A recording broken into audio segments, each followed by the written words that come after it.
Capítulo 44. Ya antes de dejar Grecia, por boca de viajeros ingleses y franceses, me habían llegado noticias preocupantes de lo que estaba sucediendo en Francia. Y cuando llegué a la hostería europea de Ankara, encontré un gran paquete de cartas esperándome. Roget había sacado todo mi dinero de Francia y lo había depositado en bancos extranjeros. No debe usted pensar en volver a París, me escribía.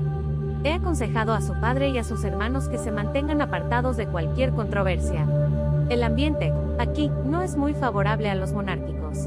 Las cartas de Eleni se referían, en su estilo, a los mismos temas. El público quiere ver ridiculizada a la aristocracia.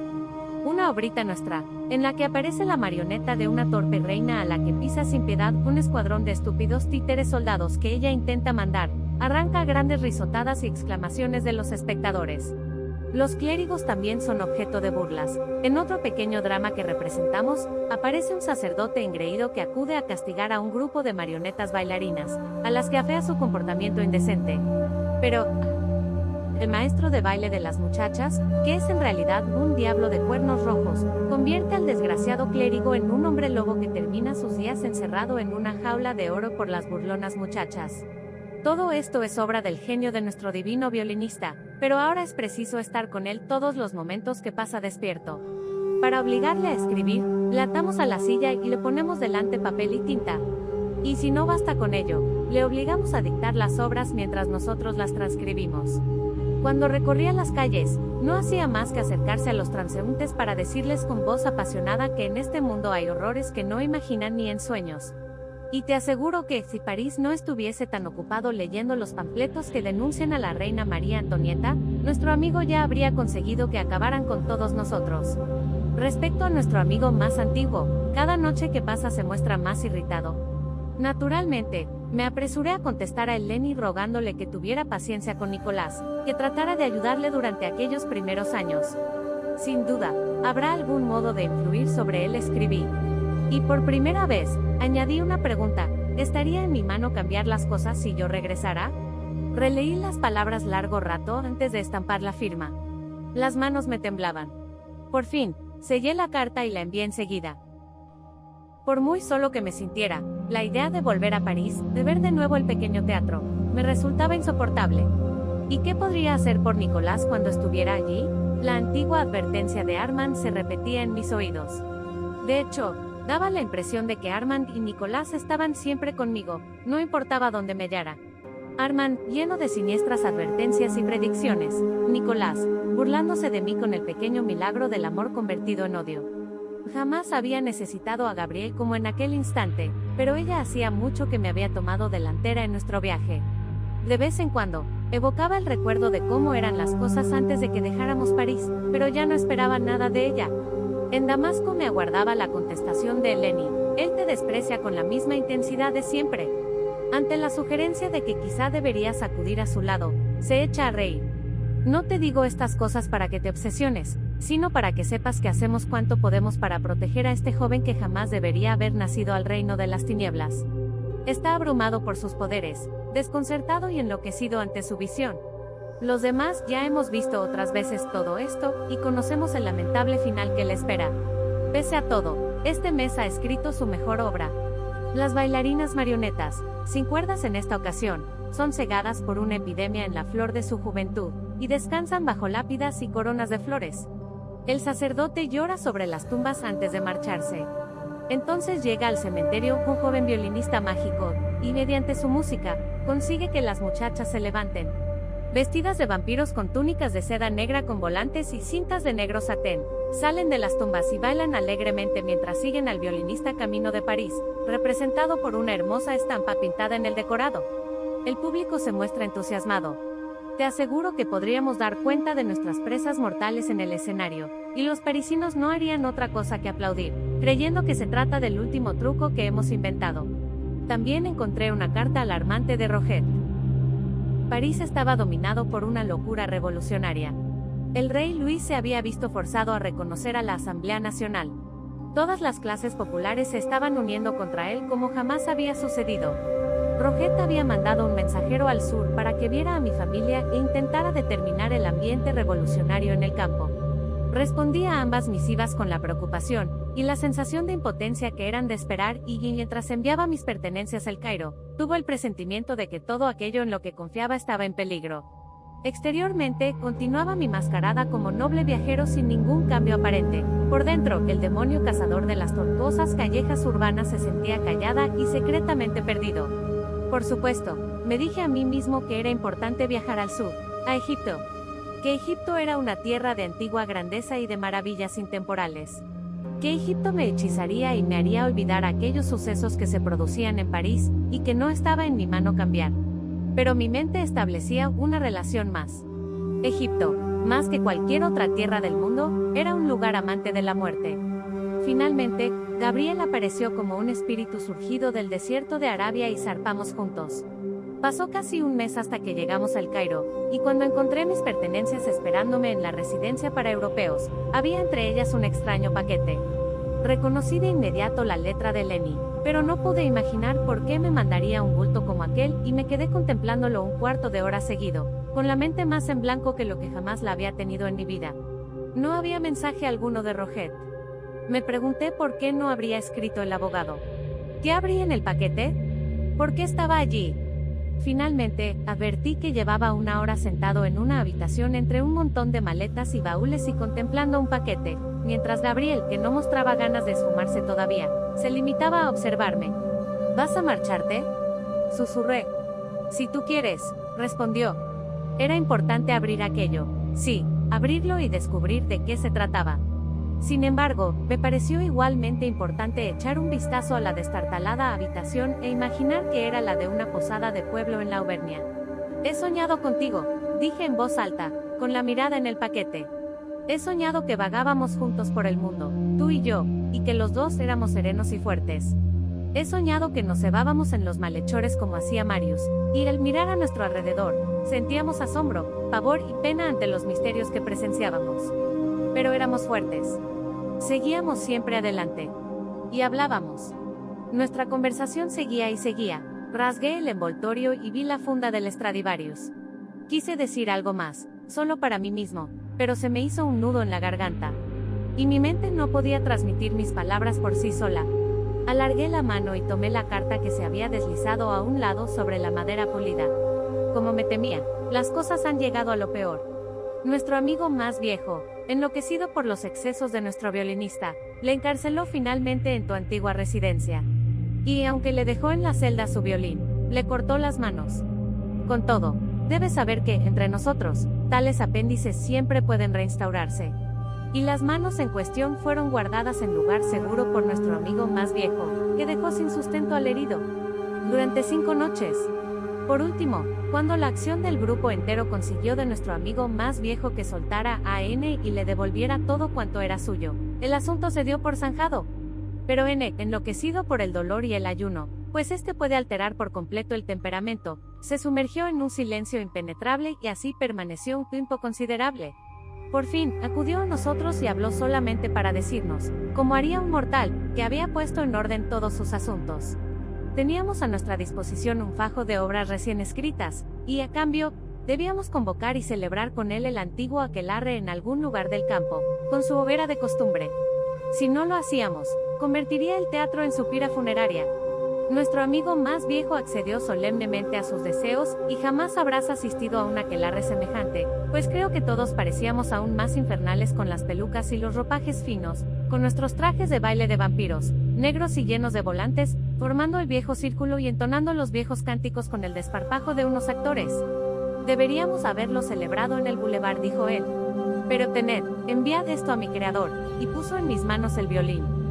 Nos pusimos a bailar, todos nosotros, para provocar al habitual frenesí, y creo que jamás nos sentimos más emocionados, más aterrados, más tristes. Y él se lanzó a las llamas. Sé cuánto te afligirá esta noticia, pero entiende bien que hemos hecho lo posible para que esto no sucediera. Nuestro amigo más viejo estaba amargado y afligido. Y creo que deberías saber que en nuestro regreso a París, descubrimos que N había ordenado poner oficialmente al local el nombre de Teatro de los Vampiros, y que estas palabras ya habían sido puestas como un rótulo en la fachada. Como sus mejores obras siempre habían tenido vampiros y hombres lobos y otras criaturas sobrenaturales, el público considera muy divertido este nuevo nombre y nadie ha exigido que se cambiara. En el París de estos días resulta, sencillamente, una buena ocurrencia. Horas más tarde, cuando por fin bajé la escalera y salí a la calle, vi en las sombras un fantasma pálido y adorable, la imagen de una joven exploradora francesa de sucias ropas blancas y botas de cuero marrones, con un sombrero de paja cubriéndole los ojos. Reconocí quién era, por supuesto, y que una vez nos habíamos amado, ella y yo. Pero en aquel momento era algo que apenas podía recordar o creer de verdad. Creo que quise decirle algo mezquino, algo que la hiriera y la impulsara a alejarse de mí. Pero cuando se acercó y dio unos pasos a mi lado, no dije nada. Me limité a dejarle la carta para no tener que cambiar palabra. Y ella la leyó y la guardó, y luego pasó el brazo en torno a mí como solía hacer tanto tiempo atrás, y echamos a andar juntos por las negras calles. Un olor a muerte y a fuegos de cocinas, a arena y a excrementos de camello. Un olor egipcio. El olor de un lugar que ha permanecido igual durante 6000 años. ¿Qué puedo hacer por ti, querido mío?, susurró. Nada, respondí. Era yo quien lo había hecho, quien había seducido a Nicolás, quien le había hecho lo que era, quien le había dejado allí. Y era yo quien había trastocado el camino que podría haber seguido su vida. Y así, esa existencia, sumida en la tenebrosa oscuridad y apartada de su curso humano, terminaba en esto. Más tarde, Gabriel guardó silencio mientras yo escribía mi mensaje a Marius en la pared de un antiguo templo. Expuse el fin de Nicolás, el violinista del teatro de los vampiros, y tallé mis palabras con la misma profundidad con que lo habría hecho un artesano egipcio. Un epitafio para Nicolás, una lápida en el olvido que tal vez nunca leyera o entendiera nadie. Resultaba extraño tenerla conmigo. Extraño tenerla de pie a mi lado hora tras hora. No volverás a Francia, ¿verdad?, me preguntó por último. No volverás por lo que le hizo, ¿verdad?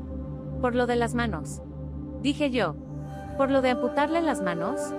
Gabriel me miró, y su rostro se petrificó como si una conmoción le hubiera robado toda expresión. Pero ella había leído la carta. Lo sabía. ¿A qué venía esa conmoción? A mi manera de decirlo, tal vez. ¿Pensabas que volvería para vengarme? Ella asintió con un titubeo. No deseaba meterme tal idea en la cabeza. Continué. Sería una hipocresía, ¿no crees? Cuando dejé allí a Nicolás contando con que ellos harían lo que tuviera que hacerse, los cambios del rostro de Gabriel eran demasiado sutiles para ser descritos. No me gustaba ver tanto sentimiento en sus facciones. No era propio de ella. Lo cierto es que el pequeño monstruo intentaba ayudar haciendo eso, ¿no crees? Cortándole las manos. Debió ser todo un problema para él, en realidad, cuando habría podido quemar a Nicolás con toda facilidad sin ni siquiera pestañear. Gabriel asintió, pero advertí su aspecto abatido, y al tiempo quería la suerte que también hermoso. Eso es lo que he pensado, murmuró, pero no he creído que tú opinaras lo mismo. Va, soy lo bastante monstruo para entenderlo, respondí. ¿No recuerdas lo que me dijiste hace años, antes de que ninguno de los dos dejara nuestro hogar? Lo dijiste el mismo día en que Nicolás subió a la montaña con los comerciantes para regalarme la capa roja. Me contaste que su padre estaba tan enfadado con él por tocar el violín, que le había amenazado con romperle las manos. ¿Crees que, de algún modo, encontramos nuestro destino suceda lo que suceda? Quiero decir, ¿no crees que incluso como inmortales, seguimos un camino que ya teníamos marcado cuando estábamos vivos? Imagínalo, el amo de la asamblea le cortó las manos. Durante las noches siguientes, quedó claro que Gabriel no quería dejarme solo, y me di cuenta de que se habría quedado conmigo por el asunto de la muerte de Nicolás, no importaba dónde estuviéramos. Con todo, la circunstancia de hallarnos en Egipto no resultaba indiferente. Ayudaba a su decisión el hecho de que amaba aquellas ruinas, y monumentos como no había amado nunca nada. Tal vez la gente tenía que llevar muerta 6000 años para despertar su amor. Pensé en decírselo, en burlarme un poco de ella con el comentario, pero la idea pasó simplemente por mi cabeza y se desvaneció. Aquellos monumentos eran tan viejos como las montañas que ella amaba. El Nilo había corrido por la imaginación del hombre desde el comienzo de los tiempos. Escalamos las pirámides juntos, subimos a las patas de la esfinge gigante. Revisamos inscripciones de antiguos fragmentos de losas. Estudiamos momias que se podían comprar por una miseria a los ladrones, fragmentos de cerámica antigua, piezas de joyería y cristales.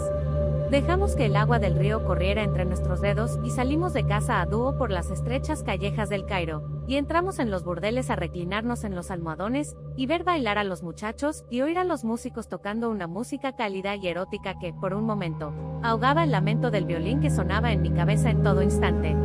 Me descubrí incorporándome y poniéndome a bailar desenfrenadamente aquellas tonadas exóticas, imitando las ondulaciones de los que me animaban a seguir, hasta perder todo sentido del tiempo y de la razón bajo el quejido de los cuernos y el punteo de los laudes.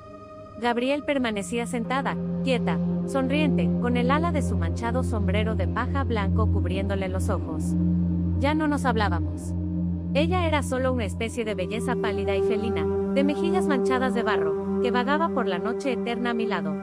Con el gabán ceñido por un grueso cinturón de cuero, y el cabello en una trenza a la espalda, caminaba con la prestancia de una reina y la lasitud de un vampiro, la curva de su mejilla luminosa en la oscuridad, su pequeña boca un capullo de rosa roja. Encantadora, y sin duda, destinada a desvanecerse muy pronto de nuevo. No obstante, continuó conmigo incluso cuando alquilé una lujosa pequeña residencia, en otro tiempo casa de un mameluco, con suelos de espléndidos azulejos y refinados tapices colgando de los techos. Incluso me ayudó a llenar el patio de bugambillas, y palmeras y todo tipo de plantas tropicales hasta convertirlo en una pequeña jungla de verdor. Gabriel se encargó espontáneamente de traer las jaulas con los loros y golondrinas y brillantes canarios. Incluso, de vez en cuando, hacía un gesto de comprensivo asentimiento cuando me oía murmurar que no había cartas de París, y me veía frenético ante la ausencia de noticias. ¿Por qué no me escribía Roget? ¿Había estallado París en disturbios y revueltas? Bien, tal cosa no alcanzaría a mis parientes en la alejada Auvernia. ¿O sí? ¿Pero le habría sucedido algo a Roget? ¿Por qué no escribía? Gabriel me pidió que fuera río arriba con ella. Yo quería esperar una posible carta, quedarme a preguntar a los viajeros ingleses, pero accedí. Al fin y al cabo, ya era bastante notable que me quisiera por acompañante. A su manera, se estaba ocupando de mí. Supe que había decidido vestirse una levita y unos pantalones bombachos de fresco lino blanco solo por complacerme. Que se cepillaba aquellos largos cabellos por mí. Pero aquello ya no importaba nada. Me estaba hundiendo, lo notaba. Estaba vagando por el mundo como si fuera un sueño. Parecía muy lógico y natural que a mi alrededor encontrara un paisaje exactamente igual a como había sido miles de años atrás, cuando los artistas lo habían pintado en los muros de las tumbas reales. Parecía natural que las palmeras a la luz de la luna tuvieran el mismo aspecto de entonces, que el campesino sacara del río el agua que necesitaba igual que en ese tiempo remoto se hacía. Hasta las vacas que abrevaban en la orilla eran idénticas. Visiones del mundo cuando este era nuevo. ¿Había pisado Marius aquellas arenas alguna vez? Deambulamos por el enorme templo de Ramsés, hechizados por los millones y millones de pequeñas imágenes talladas en las paredes. No dejaba de pensar en Osiris, pero las figurillas me resultaban desconocidas. Recorrimos las ruinas de Luxor y descansamos juntos en la Faloa, bajo las estrellas. Ya de regreso hacia el Cairo, al aproximarnos a los grandes colosos de Memnón, Gabriel me habló en un apasionado susurro de cómo los emperadores romanos habían viajado hasta allí para admirar esas estatuas, igual que ahora hacíamos nosotros. Ya eran antiguas en tiempos de los Césares, comentó mientras guiábamos nuestros camellos por las frías arenas. Esa noche, el viento no era tan fuerte como otras veces y pudimos ver con claridad las inmensas figuras de piedra contra el cielo negro azulado. Aunque desgastados, los rostros parecían seguir mirando al frente, testigos mudos del paso del tiempo cuya inmovilidad me producía tristeza y temor. Si me pedía que fuera con ella, era solo porque se sentía obligada a ello. La tristeza, la lástima, quizá también fueran razones que le impulsaban, pero lo que Gabriel quería de verdad era ser libre. Continuó conmigo mientras nos acercábamos a la ciudad. No dijo ni hizo nada más. Y yo me hundía cada vez más, callado y aturdido, sabedor de que pronto recibiría otro golpe demoledor. Me embargaban la certeza y el horror. Gabriel me diría el adiós definitivo y yo no podía evitarlo. ¿Cuándo empezaría a perder el control? ¿Cuándo rompería a llorar sin poderlo remediar? Todavía no. Cuando encendimos las luces de la casita, los colores me asaltaron, las alfombras persas cubiertas de delicadas flores, los tapices con 1.000.000 de espejuelos cosidos, el brillante plumaje de los pájaros en su aleteo. Busqué algún envío de Roget, pero no había ninguno y de pronto, me sentí furioso. Sin duda, ya debería haber recibido noticias suyas. Tenía que enterarme de lo que estaba sucediendo en París. A continuación, me entró miedo. ¿Qué diablos está pasando en Francia?, murmuré. Tendré que ir a ver a otros europeos. A los británicos. Ellos siempre tienen información. Allá donde van, siempre llevan consigo su maldito té indio y su Times de Londres. Me enfureció ver a Gabrielle allí plantada, tan quieta. Era como si en la sala estuviera sucediendo algo, la misma sensación sofocante de tensión y expectación que había experimentado en la cripta antes de que Armand nos contara su largo relato. Pero no sucedía nada, salvo que Gabrielle se disponía a dejarme para siempre. Que estaba a punto de esfumarse en el tiempo para siempre. ¿Y cómo podríamos volver a encontrarnos alguna vez? ¡Maldición!, exclamé. Esperaba una carta. No había criados en la casa, pues no habíamos avisado de nuestro regreso. Me apetecía enviar a alguien a contratar a unos músicos. Acababa de saciarme y sentía calor en el cuerpo, y me decía a mí mismo que me apetecía bailar. Gabrielle rompió de improviso su inmovilidad y dio unos pasos muy medidos. Con una extraña decisión, salió al patio. La vi arrodillarse junto al estanque. Después levantó 2 adoquines del pavimento, sacó un paquete y tras limpiarlo de tierra y arena, me lo trajo. Antes incluso de que lo expusiera a la luz, vi que lo enviaba Roget. Aquel paquete había llegado antes de iniciar nuestro viaje Nilo arriba, y ella me lo había ocultado. ¿Por qué has hecho una cosa así?, exclamé, hecho una furia. Le arranqué el paquete de las manos y lo puse sobre el escritorio. La miré fijamente y sentí odio por ella, más odio que nunca. Ni siquiera en el egoísmo de la infancia la había odiado como en aquel momento. ¿Por qué me has ocultado ese paquete?, insistí. Porque quería una oportunidad, susurró ella. Vi un temblor en su mentón y en su labio inferior y unas lágrimas de sangre. Pero tú ya habías tomado una decisión, añadió, incluso sin esto. Extendí la mano y desgarré el envoltorio. Cayó de él una carta, acompañada de varios recortes doblados de un periódico inglés. Abrí el sobre de la carta con manos temblorosas y empecé a leer. Messier, como ya debes saber, el 14 de julio, las turbas de París atacaron la Bastilla. La ciudad es presa del caos. Ha habido revueltas por toda Francia. Durante meses he tratado en vano de ponerme en contacto con su familia, y de sacarla del país sana y salva, si era posible. Sin embargo, el lunes pasado he recibido la noticia de que los campesinos y arrendatarios de tierras se habían alzado contra la casa de su padre. Sus hermanos, junto con sus esposas, hijos y todos los que intentaron defender el castillo, fueron asesinados y la casa saqueada. Únicamente su padre logró escapar. Unos criados fieles consiguieron esconderle durante el asedio, y más tarde, trasladarle a la costa. En el día de hoy, se encuentra en la ciudad de Nueva Orleans, en la antigua colonia francesa de la Luisiana. Le ruega a usted que vaya en su ayuda. Está abrumado de dolor y rodeado de extraños. Le suplica que acuda. Había más. Disculpas, seguridades, detalles. Todo ello dejó de tener sentido.